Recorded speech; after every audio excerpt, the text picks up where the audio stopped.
I welcome you to the Q2 FY22 earnings call of Indian Railways Catering and Tourism Corporation, or IRCTC. On behalf of IDBI Capital, I thank the management for giving us the opportunity to host the call. We have with us the management represented by Ms. Rajni Hasija, CMD, and Mr. Ajit Kumar, Director Finance and CFO. I would now like to hand over the call to the management for opening remarks, and later we can open the floor for Q&A. Thank you, and over to you, Rajni ma'am. A very good evening to everyone. I welcome you all to this con call of IRCTC Limited for the quarter that has ended on 30th September 2021. I hope that you and your dear ones are safe, and I also wish a very happy Diwali and a healthy and a prosperous year for everyone. Now, if we start discussing about the results of the quarter 2 of the financial year 2022, the quarter has really seen moderation in infections and continued momentum in the vaccination, which has been positive in the travel and hospitality industry, which has started reviving now. Further, this places industry in a very good position going into the festive season, though the risk of the third wave is still not completely behind. Earlier today, IRCTC has announced its financial results for the quarter and a half yearly ended on September 2021. And the same has been disclosed on both the exchanges too. I shall first give a brief overview of this quarter result, post which we shall be taking up the questions and answering them well on behalf of management. In this quarter, that is quarter 2 for the financial year 22, IRCTC yet again demonstrated its resilient business model and has been able to significantly improve its operational performances. While normalization in the catering and the packaged drinking water and the tourism is still going to take some more time, internet ticketing has not been able to surpass its performance in the pre-COVID period, but in fact, in this quarter, that is quarter 2 of the financial year 22, has been the best ever quarter for this segment. So I congratulate all participants in this. On a consolidated basis, quarter 2 financial year 22 revenue came at around 404.9 crores, seeing a strong growth from quarter 1, where the revenue was only 243.4 crores.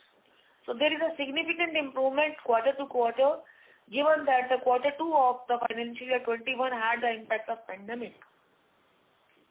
EBITDA on absolute basis was at rupees 211.5 crores in the quarter 2 of fiscal 22, which is much higher than 111.5 crores in the previous quarter, and against a loss of 5.6 crores in the quarter 2 of the previous year, if we exclude the other incomes.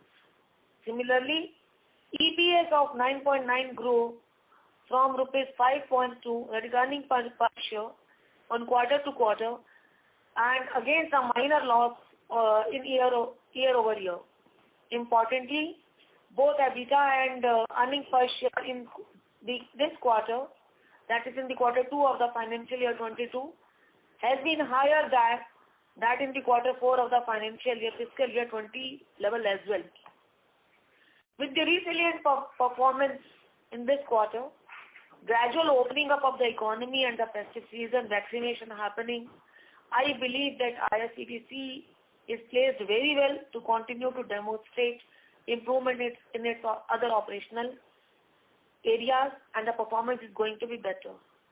I shall now hand over the call to my colleague and our CFO, Shri Ajit Kumar, to brief you on the financial and segmental performance of the company. Thank you very much.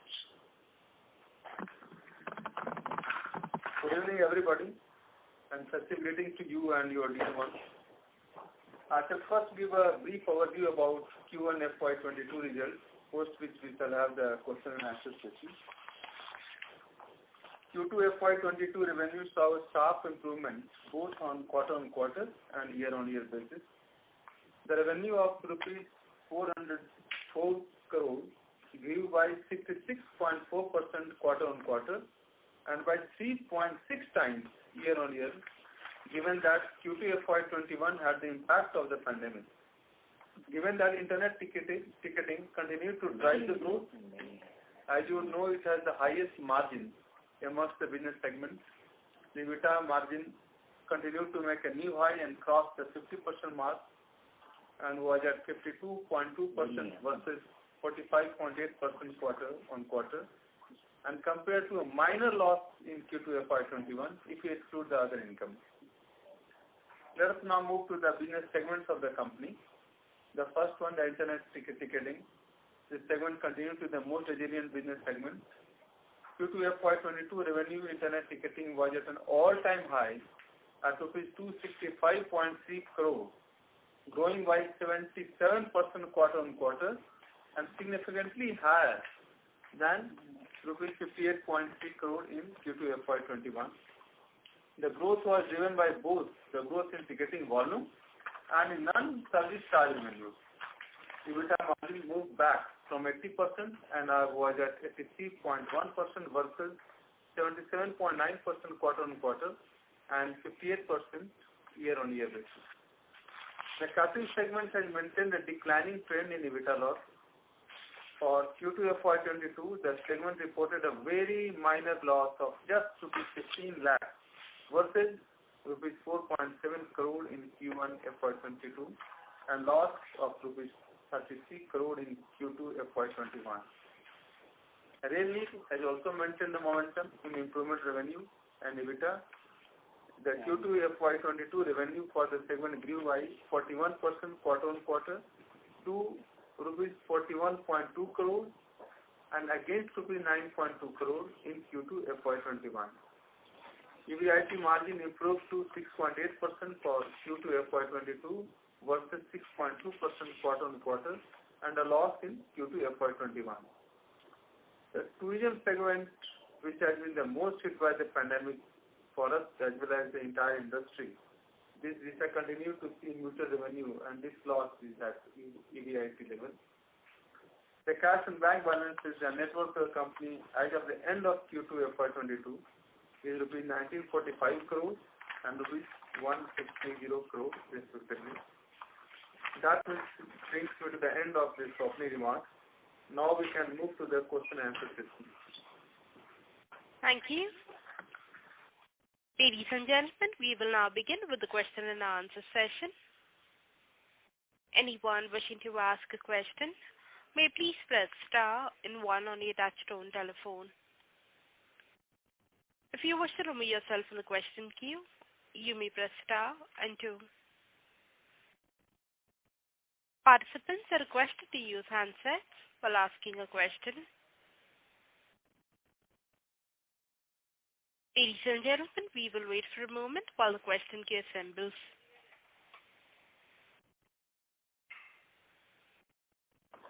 The first question is from the line of Jinesh Joshi from Prabhudas Lilladher Private Limited. Please go ahead. Thanks for the opportunity.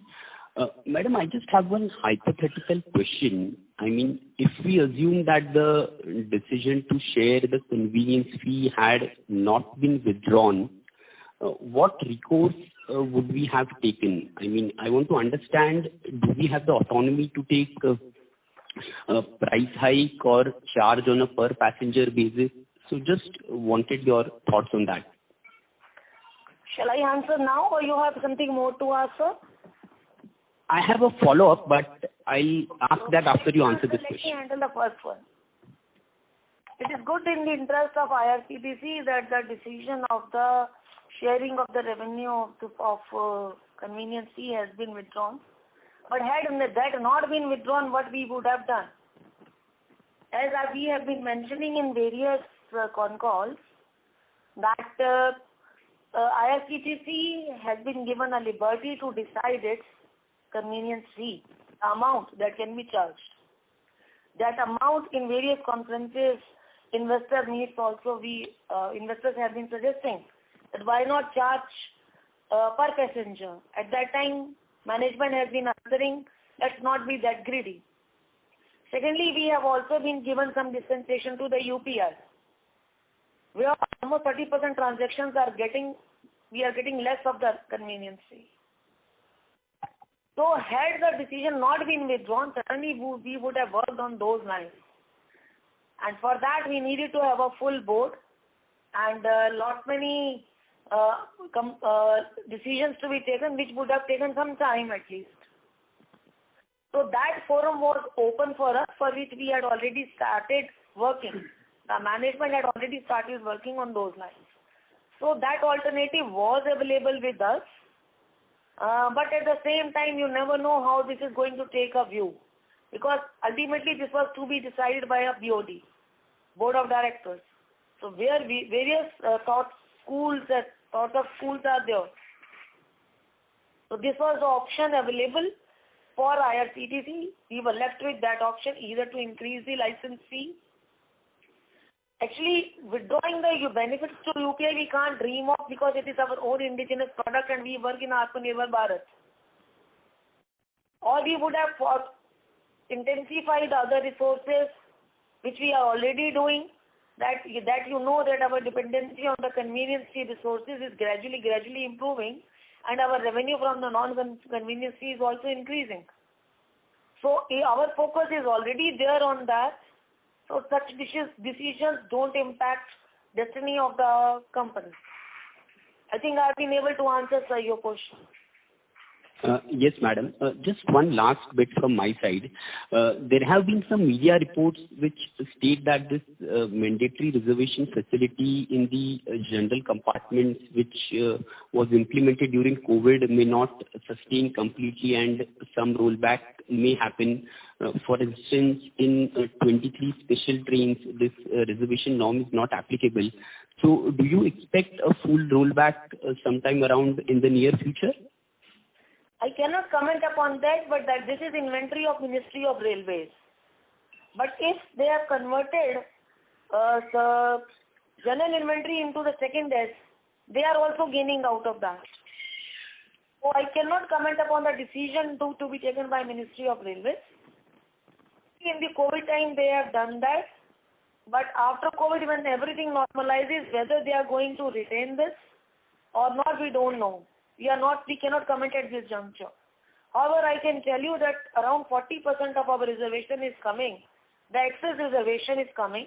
Normally, we used to book around 8.5 lakh tickets in a day. As of now, our average ticket is around 12.5 lakhs. That is an add-on inventory that we have got because of this booking. So that add-on may not be there in case the ministry would like to withdraw that. But the initial for which we have projected, which was projected in our DFRP document also, that 8.5 lakh tickets are going to be booked. There is some increment after we had released that, and from 71% of railway booking, now we have reached around 81% of booking. That improvement is still there, and people are diverting from offline to online, and the more and more digital transactions are happening in the country is also a hard fact which we should not forget before making any decision in this. Sure, madam. Thank you so much. Thank you, sir. Thank you. The next question is from the line of Nitin Gosar from Invesco Mutual Fund. Please go ahead.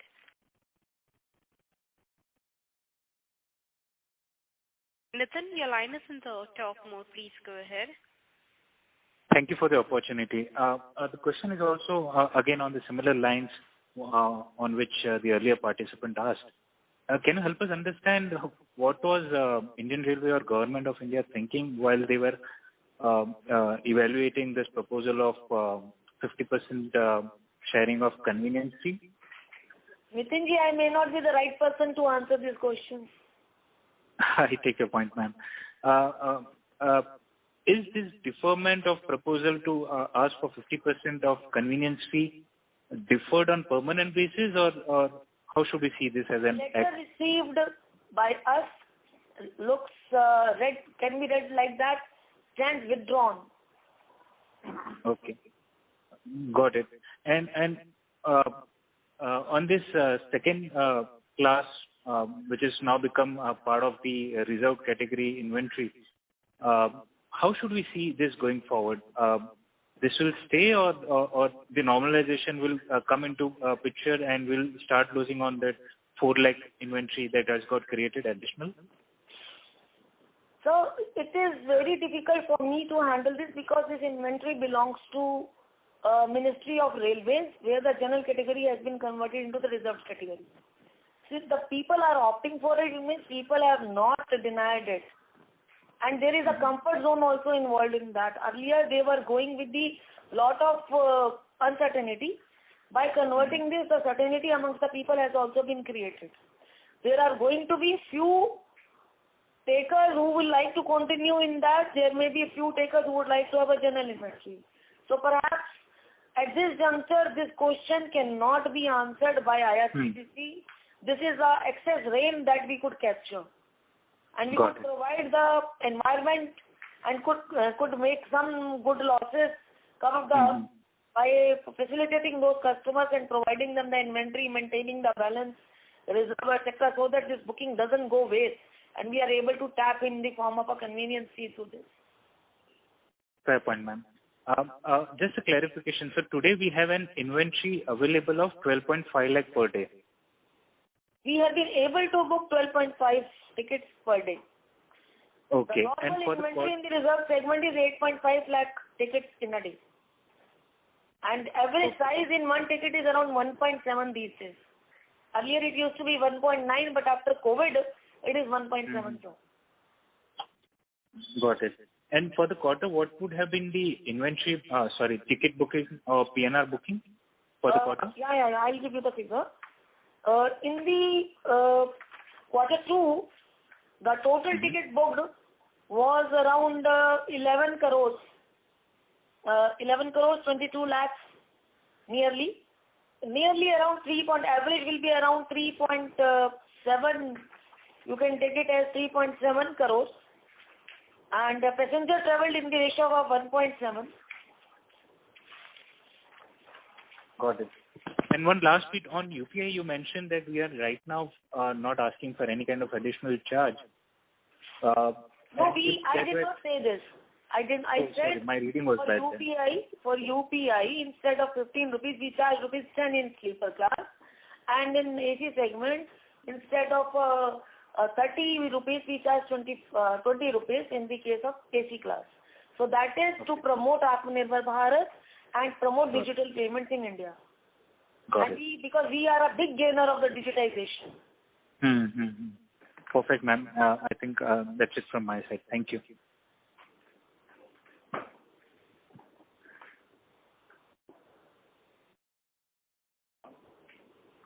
I'm done from my side. Thank you.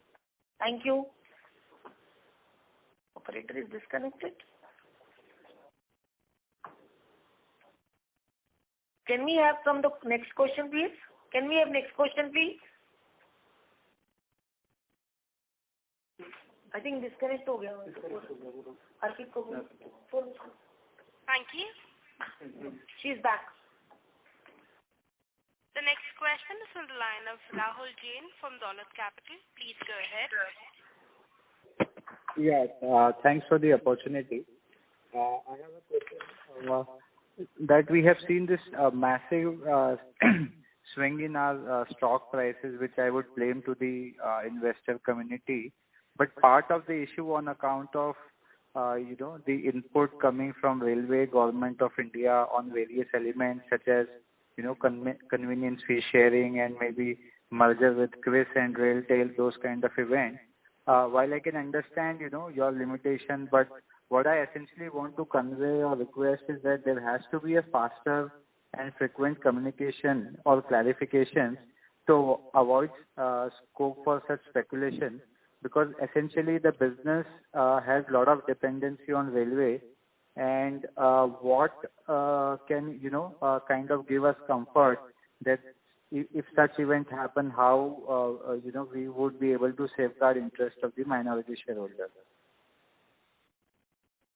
So the confidence which I can give, IRCTC can provide through its operating performances. But since most of our business are railway dependent, so railway as a policy maker, decide something and IRCTC as a follower, as the extended arm of railways, implement that. Normally we discuss with each other, and rather this discussion is happening very frequently on daily basis on all the subjects. So these are not that issues are not discussed amongst each other, but there have been few gaps in the past. But I cannot really say ऐसा नहीं होता that people don't discuss and such kind of decisions are taken. Your discussion point has been noted, and we will also try to communicate to our ministry that investor is worried about that, and investor would like to have more confidence. If this kind of a dialogue happens again and again, we'll certainly communicate to Ministry of Railways, which we have done also.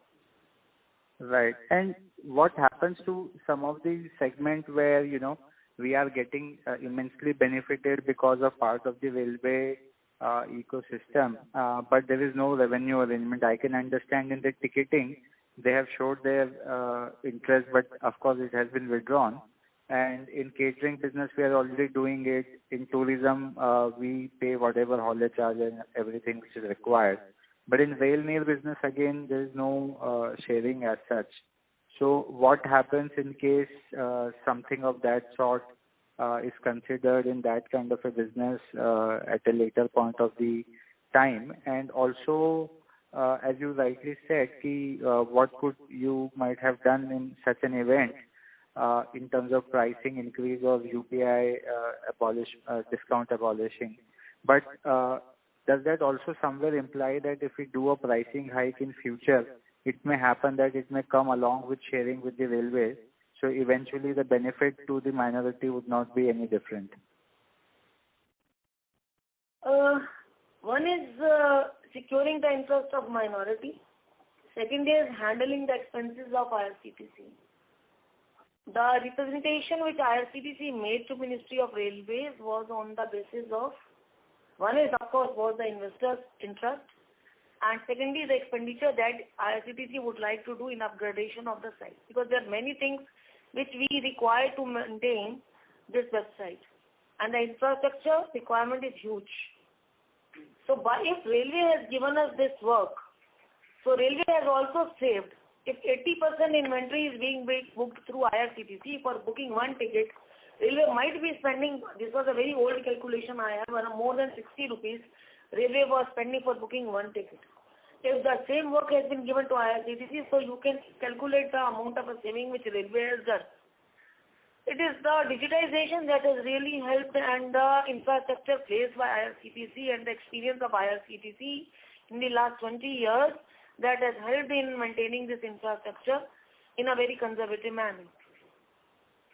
So, if suppose we increase the price and there can be a sharing with the railways, so I don't think so this can be discussed at this juncture. There has to be a lot of deliberations on this subsequently with the ministry, and we would like that to discuss in any case we would be requiring funds for maintaining our infrastructure, and we would also be requiring a lot of float to handle such huge booking. And some other arrangement for upgrading the site and making the DR site, etc., handling all the risks involved in the business. There are risks, because as we know that there are no transaction charges in the case of a debit card, in the case of a payment which are less than 2,000 rupees. So all where we were earlier earning in the non-convenience fee resources, they are not there. So these things are happening, the industry is changing. Till the industry is changing, the flow of revenue that is coming to IRCTC is helping in the handholding in the other segments. There was a time when this money was taken away in 2016-17 at the time of a demonetization. At that time, catering helped. And when during COVID, catering and railway was not there, so internet ticketing helped. That is what the resilient business model IRCTC has. Our growth is not only vertical, it is actually horizontal. The more domain we add so that we can cover up the losses of the other segment, and together as we come up as a great strength. Right. And in the catering and the tourism business, if you could share your thoughts in terms of when we expect the revenue getting aligned in the catering segment with the passenger traffic. We have seen this license fee run rate is, quite low compared to the normalized run rate. And also similarly on the tourism business, our losses have widened in this segment in this quarter, which is a bit surprising, because we are seeing the general tourism and hospitality across PS have seen a massive improvement. So when we could see this in our numbers as well? In the tourism, our losses have widened as compared to the previous quarter. There is a reason because the earning of the Tejas is being added into it. And there is some revision in the Tejas policy for which we have requested Railway Board to reconsider. The haulage pattern of the Tejas has been changed. And for which we have already requested Railway Board to reconsider so that these losses can be curtailed. And we can at least break even. In spite of the festive bookings, we are not able to make good of the losses done previously. Secondly, we have also raised certain issues of passing the benefit of the force majeure during the period when the train was not running. These are the few issues which we have discussed with Ministry of Railways. Because of those losses being added in the tourism, otherwise, other than Tejas you talk about, the tourism is in profit. So we are taking a concrete decision on the Tejas, and let us see, we are hopeful that we'll get some rescue out of that. If we are not, then we'll take a tough decision in this subject. Rather, we'll be constrained to take a tough decision. And this would be like reducing the frequency, increasing the price? We'll try many such things are there. We'll either increase price or we'll decrease the frequency or curtail our own expenses, do the retendering so that we are able, or increase the non-fare revenue which we have already done. Money for that is yet to be taken. So we will try hard so that this segment also makes up the profit. Otherwise, hardcore tourism, it's in profit. And catering, why it is still... My answer to my second question is, your first question will be, that catering, we have already raised the matter to Ministry of Railways and they are taking some time for examination. Perhaps they are waiting for this festival period. Because festival period, you might have seen the crowding everywhere. Last year, when in the month of April, May, the second wave cropped in after the festival period only. So, people are just waiting. Let's hope for the good. We have already reminded Railway Board even today also. Right, but this is actually the issue is that this is follow-up. Please allow me. Thank you so much. Ma'am, the thing is that as you just answered to some of this question, that you said there is a haulage price increase in the case of Tejas, which has resulted into, despite higher volume, we incurring losses in that business. Again, the single point impact is the change in policy by the railway. Similarly, in catering also, we are not able to cope it up with the relevant traffic-based revenue because the RT is been imposed by the railway. So I am not saying that they are trying to do something which is not in best interest of the shareholders. But of course, the decision making for us actually lies well beyond the conventional thought process of the board sitting at the IRCTC, or they have their own limitations to that. So that is the big question out here, that we are doing fabulously well as an organization, but how we will be able to deal with such risk, because we are not able to address the issue which we actually have just because it is the call's been shot at some other place. Let's go to the root cause of it. Why Ministry had to withdraw the catering? Ministry had to take a tough call because there was a COVID and there were many contact points and Railway never wanted to be party in spread of COVID. This was a tough decision. No organization, if we are losing, then Railway is equally losing, because the distribution of the revenue is also there. 45% of our share goes to Ministry of Railways in this. So if they are also losers, they have foregone their 700 crores in that. If you recall our previous discussions that we used to do in the year 1920, that in the year 2021 our revenue from the catering should have been around 1,500 crores, out of which 45% around 700 crores would have gone to railways. So railway also has foregone their revenue in the interest of a nation to save our lives. The tough decisions at times are taken to take care of to get the better deal. And life saving, nothing can be better than saving a life. Thank you. The next question is on the line of Shyam Sundar Shriram from Sundaram Mutual Funds. Please go ahead. Hi, ma'am. Good afternoon. Thanks for taking my question. Ma'am, my first question is, what is the basis for this revenue sharing with Indian Railways? Is there any underlying economic logic to share? That is the first part of the question. Secondly, now IRCTC also works with many OTA agents as well, where the agent charges an additional convenience fee, and there is a revenue share with IRCTC as well. Is this also decided by Indian Railways, or is this decided by the IRCTC board per se? So tomorrow, if Indian Railways decides to change that also, is that something that is possible if Railways decides to change your terms of agreement with your OTA agents per se? So those are the two questions. Well, I would like to answer your second question first as compared to the first. Like, the Ministry of Railways has already decided that the agent can charge 10 and 20 rupees per ticket. That is already decided. And in that, if the OTA is there, if he cannot charge, his fee cannot be more than that. But however, the IRCTC takes an additional money from him in the form of rupees 12. That is the decision of a OTA. The agreement to appoint OTA is done between IRCTC and OTA. The ministry does not have any access to that. However, the ministry decides the agent charges, how much they have. एक पहले charge किया है, उसने जो पहले किया हुआ decide, that is continuing for all B2B and all B2C. Any kind of a agent can charge only this much. 20-40 rupees है, 20-40 they can charge. So वो उन्होंने किया है, that is being done by them. And over and above what OTA policy has, what is B2B, what is B2C, how the rail RTAs will be there and how the GSA will be appointed, is all internal decision of IRCTC management. Okay, understood. And you said what has been the logic behind that? Well, I have already answered that. My answer remains the same. That ministry has decided that, ministry has withdrawn, IRCTC is not in position to comment.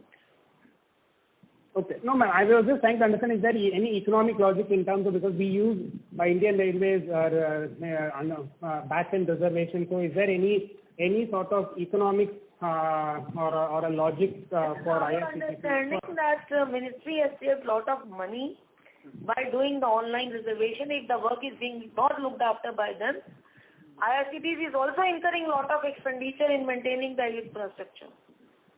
And we need to upgrade that, and this is that we have already been telling to our investors all the time. And it is a continuous process. We have already awarded many contracts for upgrading our infrastructure.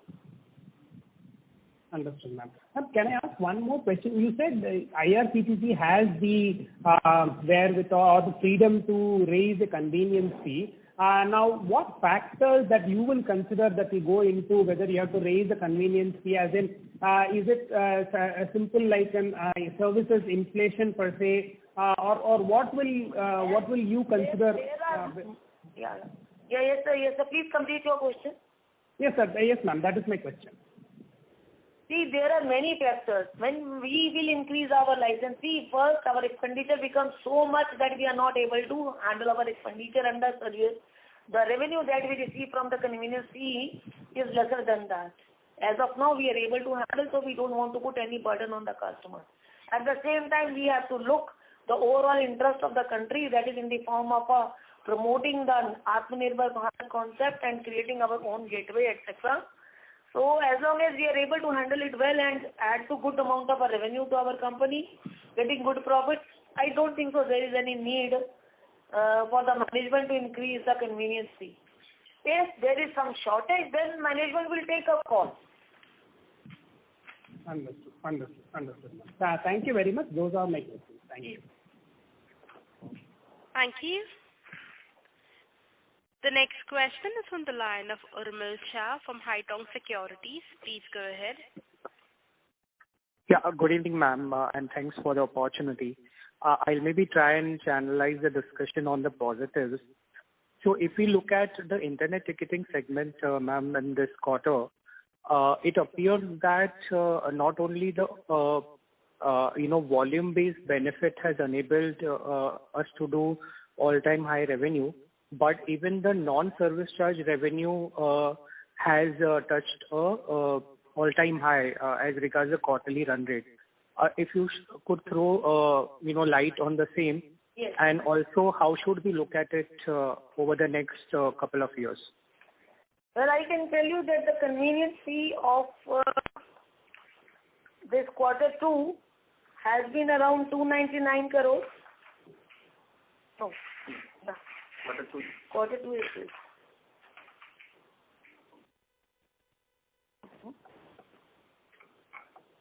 Just wait a minute. Sure, ma'am. Yeah. 289, no?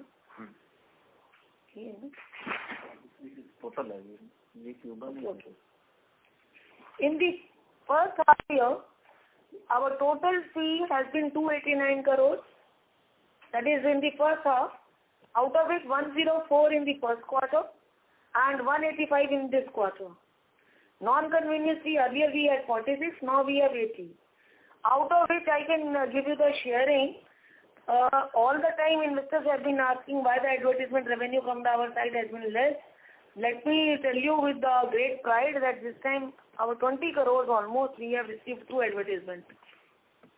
So where we have been able to tap a good government ads for our portal. Then commission also has seen some very high because the overall ticketing has been high, so the commission has been high in the B2C segment.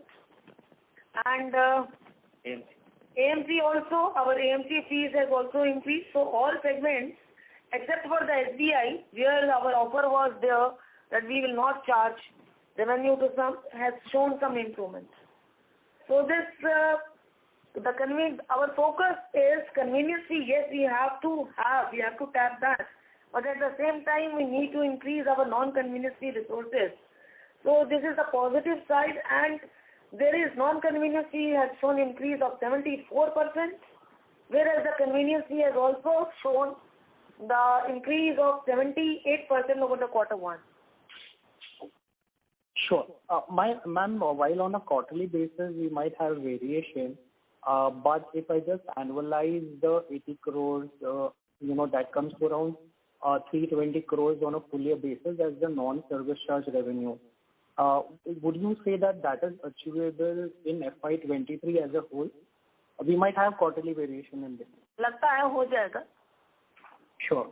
That was helpful. Ma'am, my second question was on the e-catering side.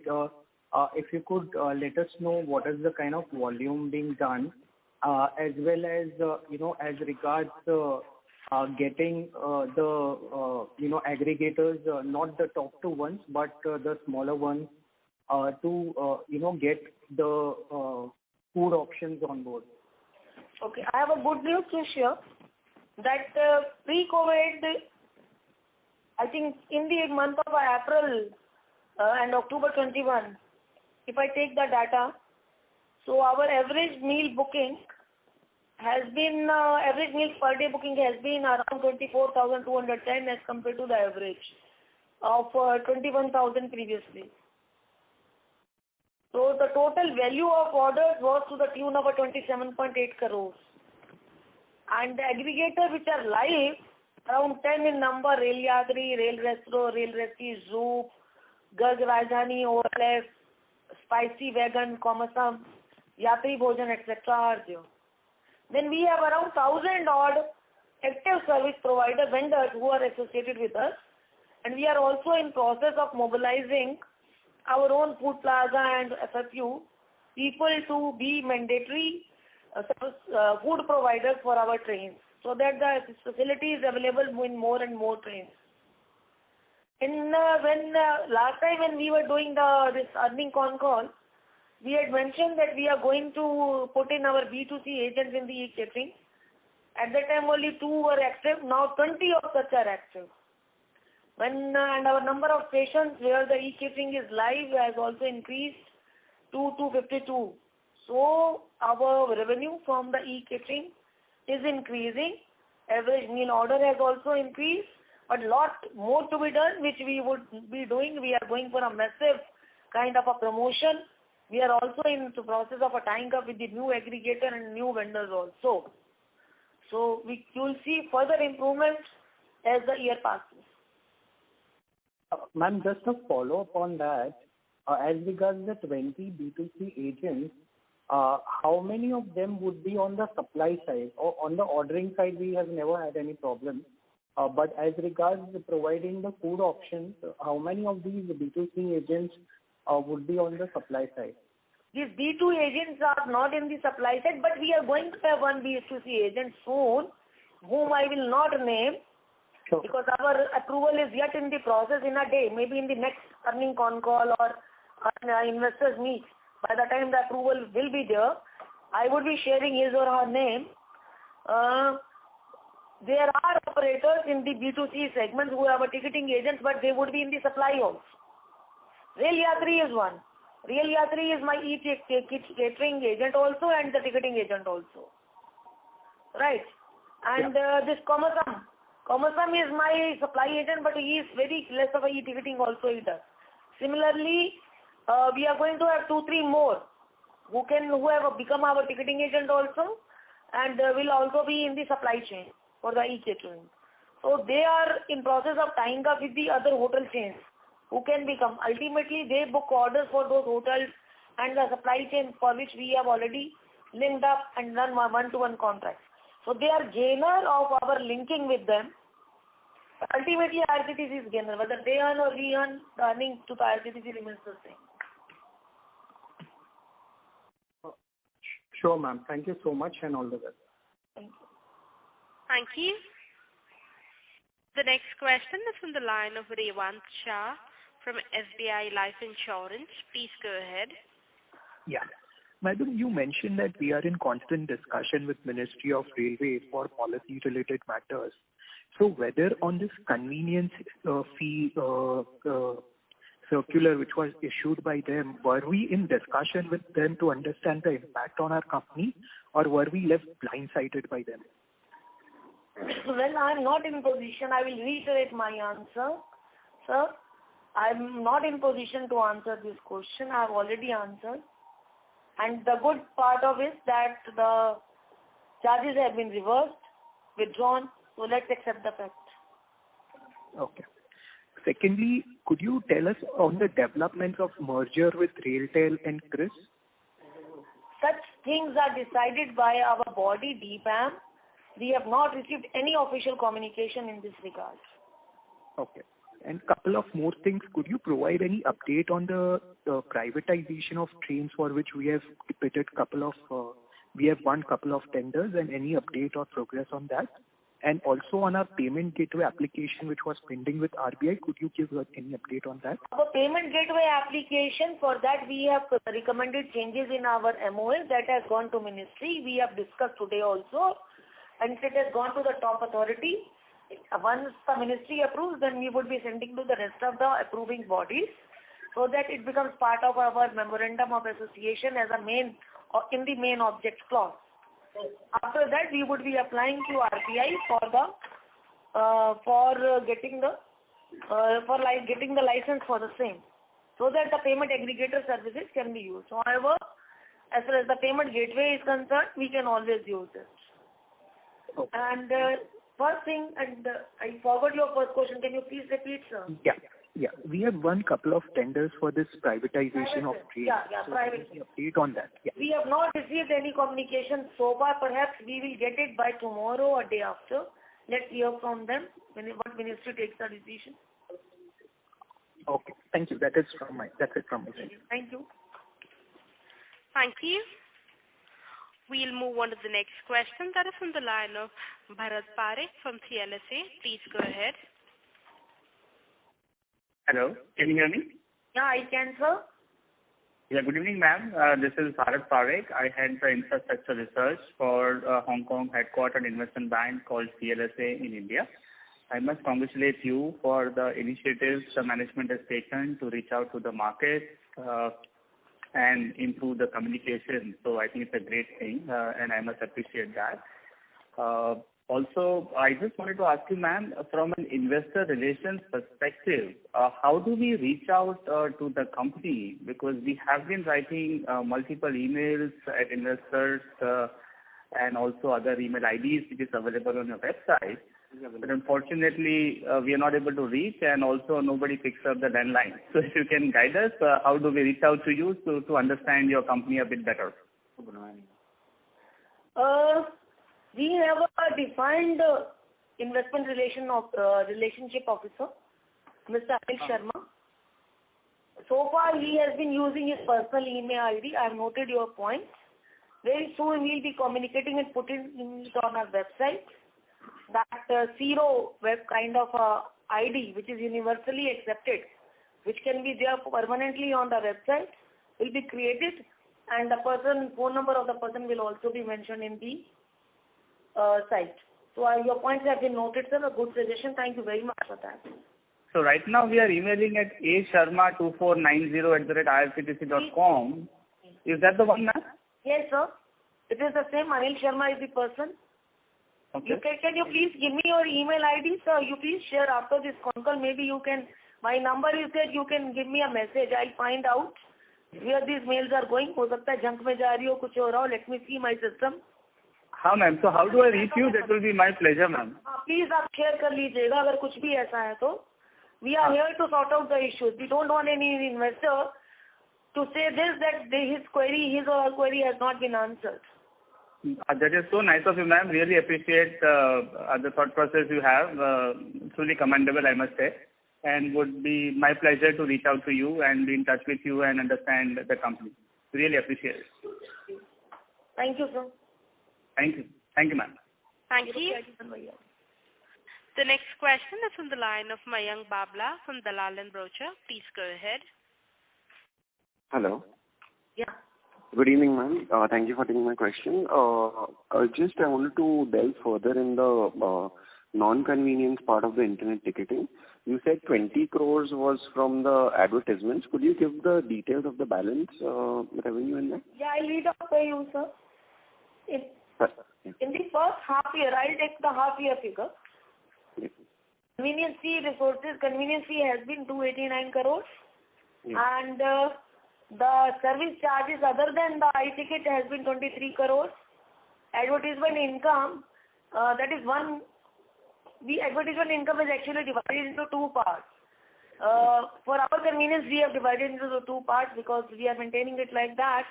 In one part, we have received 5.84 crores, and in the second part, we have received around 15.37 crores. Then annual maintenance charges, we have received around 58.34 crores. Okay. Then e-wallet, that is the e-wallet closed wallet that we run, 2.79 crores in that, and commission in the form of a B2C segment, that is 6.39 crores. So उसके बाद throughput है, the agent replacement charges, when we change the agent, we also charge something. Then from 139 license fee, we take it, that is also 2.36 crores. And the agent login authentication and inquiry charges also we have realized. We have monetized through inquiries. There also we have earned around 1.110 crores. So more and more avenues of the revenue we are trying to monetize our website, and that is why our revenue in the non-convenience fee has been 74% more than the quarter one and has been so far highest in any quarter. Thank you, ma'am. And second, related to the convenience fee, was you said 40% was from the general class. Ma'am, can you give the split between AC and non-AC for the quarter in terms of percentage? जी बिल्कुल देती हूँ आपको. I will give you for the second quarter, sir. Yeah, please. Second quarter average is first AC is 0.3, that is less than 1%. You know that executive first AC put together will be around 1%, right? Second AC is around 3.5%. Okay. Third AC is 14.9%. Okay. And AC chair car is again 3.5%. Sleeper class is 37.3%. Second AC is 40%. Okay, Sure. And our total inventory, and there is another class, अनुभूति class होती है, third ही बोलते हैं उसको, उसका बहुत कम है, 0.01% के आसपास है. And the total inventory booking is around, average is 80.23% in the second quarter, that is July, August and September. And as of now, we have 3,000 trains for which we are providing these services. Okay, sure, ma'am. And this last question was regarding the Rail Neer. I believe this quarter we had one plant also up and functioning. So what is the latest capacity per day in Rail Neer? As of now, we have 15 plants operative. Before COVID, when we were there, some issues are there in the Bilaspur plant, which we are sorting out. And our capacity is around 15 lakh bottles in a day, still there. But because the Rajdhani Shatabdi Duronto train not running, so we are running around 55 to 60% of the capacity. Maybe the festival period, during this festival period, we have certain variation. The demand might have gone up. I'm sorry, I'm not carrying that figure in front of me as of now. But the capacity is 15 lakhs. I'll certainly inform you and put it on the website if required. Okay, sure, ma'am, sure. That's all from my side. Thank you and all the best for the rest of the year. Thank you. Thank you. Ladies and gentlemen, due to time constraint, we'll be taking the last question. That is on the line of Madhu De from Alta Vista Capital. Please go ahead. Hi, ma'am. It's just a housekeeping question. My question is, what was the increase in the number of trains running in Q2 compared to Q1, and how does that compare to your last pre-COVID quarter? Well, when we initially started, after COVID with the 25 pair of trains, gradually start going up and up. And as of in the month of October, now I'm talking, because October is also over, today is 1st November. We have 3,000 trains which are running and for which we are providing the reservation.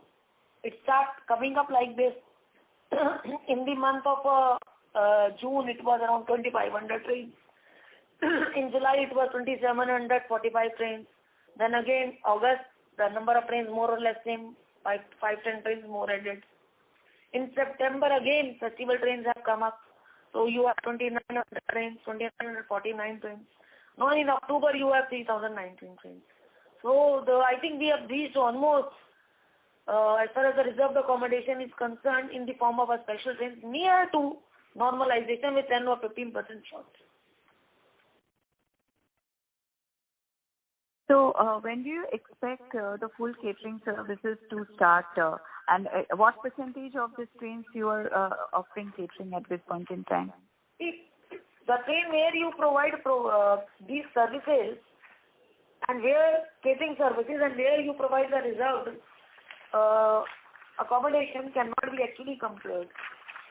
Because for every train you have to provide the reservation, and you can provide the catering in the trains where you have pantry cars and where the trains which are running during the day. If the trains are running during the night, there is no need of a catering. So I can tell you the trains which are running with the WCB, pantry cars we call them, the number is 346.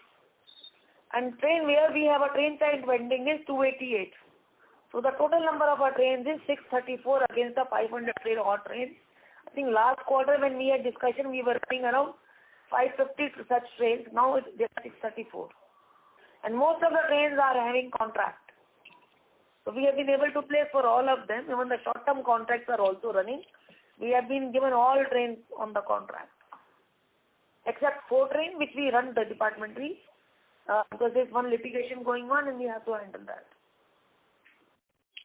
Okay, ma'am. Thank you very much and all the best. Thank you. Ladies and gentlemen, that is the last question. I now hand the conference over to Mrs. Rajni Hasija, CMD of IRCTC, for her closing comments. It has always been pleasure interacting with investors and good to know how industry thinks about us. There have been certain ups and downs in the past. And life says, move on. So we believe in moving on. And we are here and presented today our quarter 2 results, where we have really registered good amount of our profit in all the 8 segments. My CFO has already read it. In Rail Neer, we have bridged up the losses, and in the catering, we have reduced the losses to the extent that the losses have reduced to only 19 lakhs. The good days are ahead. It looks normalization is happening, vaccination is happening. The impact of our COVID is gradually going away. We need to be little cautious during the festival season.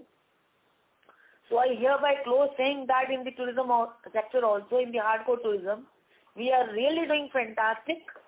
And in the hardcore tourism, really making profit, and we are trying to curtail the losses of the Tejas also to the extent possible. And we are examining it very aggressively and taking tough calls on each and every department in the Tejas.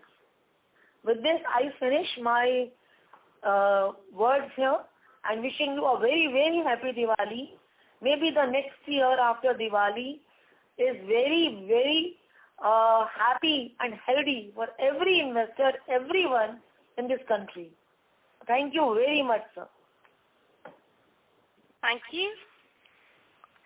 Ladies and gentlemen, on behalf